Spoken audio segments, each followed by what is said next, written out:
Duha dibagi 3. Awal duha itu kurang lebih 1,5 jam setelah salat subuh. Jadi habis salat subuh zikir dulu.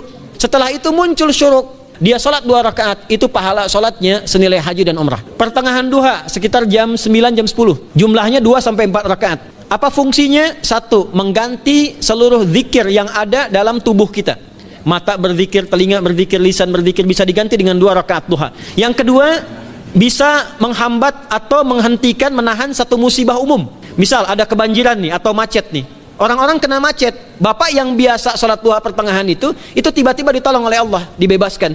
Tiba-tiba ada orang datang, Pak lewat sini, di sana macet. Atau dibimbing ada kontraflow. Itu manfaatnya duha tuh. Yang terakhir adalah akhir duha, sekitar jam 10 sampai jam 11 menjelang ke zuhur. Ya, akhir duha itu jumlahnya dari 2 bisa 4 sampai 8 rakaat. Di antara manfaatnya bisa mempermudah datangnya rizki dengan izin Allah Subhanahu wa taala ketika ikhtiar.